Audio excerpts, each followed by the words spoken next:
ఈ మధ్య ఎక్కడ చూసినా ఎవరిని చూసినా అలర్జీ వచ్చేస్తా ఉంది. ఎండల ప్రభావం లేదంటే అలాంటి మనుషులే నాకు తారసపడతారో తెలియదు కానీ ఈ అలర్జీ మాత్రం రోజు రోజుకి పెరుగుతూ ఉంది. మరి ఈరోజు మన రావు గారు రాచబండకు వచ్చింది ఎవరో నేను చెప్పేస్తాను. హలో హలో హలో హలో అందరికీ నమస్కారం. అయ్యా, మీరు రావు గారు రాచబండ ఊరకనే చూస్తున్నారు. కూతంత దయ ఉంచి డబ్బులు గట్టబెట్టుకోనక్కర్లేదు. మన కేకే న్యూస్ను కూతంత సబ్స్క్రైబింగ్ చేసుకుని నన్ను ఎంకరేజ్మెంట్ చెయ్యండి చాలు. మరిన్ని వీడియోలు మీ ఫోన్లోకి వచ్చేస్తాయి. అందుకని మీరు ఆల్ బటన్ నొక్కేసి కేకే న్యూస్ని సబ్స్క్రైబింగ్ చేసుకోండి. వచ్చింది ఎవరయ్యా అంటే బొమ్మన కరుణాకర్ రెడ్డా. అబ్బా, అతగాడంటే నాకు ఎనలేని ఎలర్జీ అనుకో. సరే, వచ్చాక తప్పుతుందా? ఇదిగో కరుణామయుడు, ఏం చెప్పాలనుకున్నావు చెప్పు తగులాడు.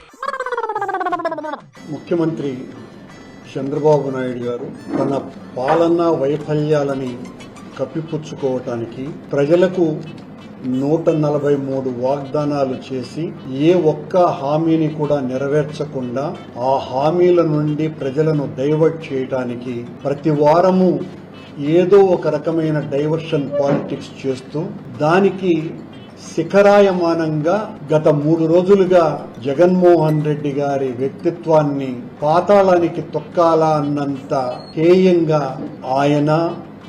ఆయనకు కావలసినటువంటి మనుషుల చేత తెలుగుదేశం పార్టీని మోసేటువంటి ఈనాడు, ఆంధ్రజ్యోతి లాంటి పత్రికలు, ఛానళ్లలో అత్యంత నీచానికి ఒడిగడుతూ రాజశేఖర్ రెడ్డి గారి మీద, జగన్మోహన్ రెడ్డి గారి మీద, రాజారెడ్డి గారి మీద అల్లుతున్నటువంటి కథలు అన్నీ ఇన్ని కావు. చూడు కరుణాకరం, అసలు ఎవడు జగన్ని 2.5 గంటల సుదీర్ఘమైన ప్రెస్ మీట్ పెట్టి మా తాత నీతులు తాగాడు, కావాలంటే మా మూతుల వాసన చూడండి అనమన్నాడు. మూతుల వాసన చూస్తే ప్యాక్షన్ కంపు కాకి ఏం కొడుతుంది చెప్పు. అసలు వచ్చిన పని ఏంది? జగన్ మాట్లాడిన మాటలేంది? రాజారెడ్డి ఎంతమందిని చంపాడు, అన్ని అగాత్యాలు చేశాడు. రాయలసీమలో ఏ గడపను అడిగినా చెబుతారు కదా. మరి ఎందుకు ఆ ఓవర్ యాక్షన్? అనవసరంగా పడుకున్న గుర్రాన్ని లేపి తండించుకుంది ఎవరు? జగన్ రెడ్డి కాదా? అసందర్భ ప్రలాపన చేసింది ఎవరు? బాసు కాదా? దైవాంశ సంభూతుండని, దైవ కృప వలన ఆవిర్భవించిన మానవ జాతిని ఉద్ధరించటానికి పుట్టినటువంటి మహానుభావుడిగా భావించుకుంటూ చూడు కరుణాకరా, టీటీడీ చైర్మన్ గా 2 సార్లు చేసిన నువ్వు ఇట్టా దైవ కృప 3వ అధ్యాయం 2వ పాదం అంటూ మాట్లాడొచ్చా? మిమ్మల్ని ఒకడు యాదవా అని అనక్కర్లేదు కరుణాకరం. మిమ్మల్ని మీరు పరమవీర యాదవలు అని ఎప్పటికప్పుడు ప్రూవ్ చేసేసుకుంటా ఉన్నారు. లేకపోతే ఏంది? అసలే నువ్వు నాస్తికుడు అని, నీ కూతురు పెళ్లి క్రిస్టియన్ పద్ధతిలో చేశావని, క్రైస్తవుడు అని చాలా మంది చాలా సందర్భాల్లో చెబుతుంటే ఏమో అనుకున్నా. ఇప్పుడు నువ్వు మాట్లాడుతున్న ఆ భాష వింటే ఎవడైనా ఇది నిజమే అనిపించేలా నువ్వు చేస్తున్నావు. భలే దొరికారయ్యా జగన్ రెడ్డికి మీరు. బేష్, శబాష్. రాజశేఖర్ రెడ్డి లాంటి మహానుభావుడు, ప్రజారంజకుడైనటువంటి పాలకుడు చనిపోయిన తర్వాత మేమెందుకు బ్రతకాలి అనని చనిపోయారంటే ఇది ప్రపంచంలో ఏ రాజకీయ నాయకుడికి, ఏ చక్రవర్తికి, ఏ రాజుకి ఎంత గొప్పగా పరిపాలించినారు అని చెప్పుకునేటువంటి రాజులు, చక్రవర్తులు చనిపోయినా కూడా ఇంతమంది గుండెలవిసి చనిపోయినటువంటి సందర్భం ప్రపంచ చరిత్రలోనే లేదు. అది ఒక్క రాజశేఖర్ రెడ్డి గారికి మాత్రమే చెల్లింది. అంటేనే రాజశేఖర్ రెడ్డి గారు ప్రజల గుండెల్లో ఎంత చిరస్మరణీయమైనటువంటి స్థానాన్ని ఏర్పరచుకున్నారు అనటానికి ఇంతకంటే ఉదాహరణ మరొకటి లేదు.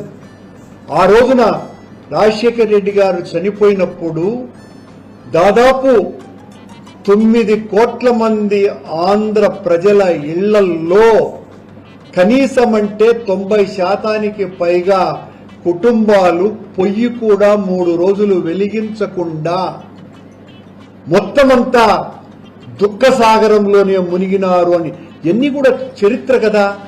మళ్ళీ అవే కోతలు. మరి సొంత ఫ్యామిలీ మెంబర్స్ కు ఆయన అంటే ఇష్టం లేదంటావా? ఆ గుండెలు ఎందుకు ఆగలేదంటావు? ఏందేంది 9 కోట్ల మంది ప్రజలు ఉన్నారా? అప్పుడు ఆంధ్రాలో నువ్వు అన్నట్లు ఉమ్మడి ఆంధ్రనే అనుకున్నా. 2009 గణాంకాల ప్రకారంగా జనాభా ఉంది 7 కోట్ల 10 లక్షల మందే. మరి 2 కోట్ల మందిని ఎక్కడి నుంచి తెచ్చావు? దీన్నే ఓవర్ హైప్, ఓవర్ యాక్షన్ అంటారు. వైఎస్ అత్యంత సన్నిహితులుగా, ఇతులుగా, స్నేహితులు, కుటుంబ సభ్యులు, ఆయన నుంచి లబ్ధి పొందిన నేతలు, పదవులు పొందిన వారు ఎవరు ఒక్కరంటే ఒక్కరు కూడా కుంగిపోయినా చనిపోయిన సందర్భాలు లేవు. పైగా శవం ఇంట్లో ఉండగానే సంతకాల సేకరణ జరిపించిన వ్యక్తి జగన్ రెడ్డి అని దేశం అంతా చెప్పుకుంది కదా. మరి ఎందుకు బొమ్మనా అంత బూస్టింగ్ చేస్తా ఉన్నావు? అది సరే గాని ఓ పాత కథ ఏదో చెబుతా అన్నావు, చెబుతావా కరుణాకరం?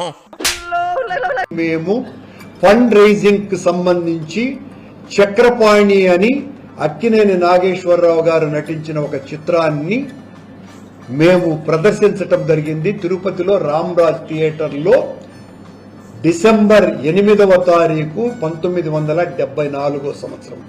దానికి సంబంధించి మేము ₹2 ఖరీదుగా టికెట్ ధరను నిర్ణయించి మేము ఊరంతా కూడా ఆ టికెట్లను కొనమని సానుభూతి పరులను, తెలిసిన వాళ్లను అడగటం జరిగింది.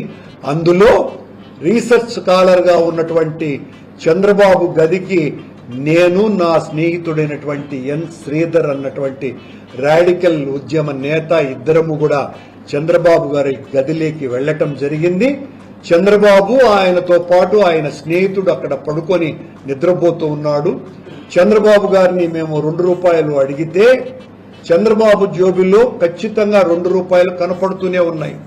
కానీ చంద్రబాబు నాయుడు గారు తన జోబిలో ఉన్న ₹2 ఇవ్వకుండా పడుకొని ఉన్న తన స్నేహితుడి జోబిలో ఉన్నటువంటి ₹2 తస్కరించి మాకు అందించినాడు.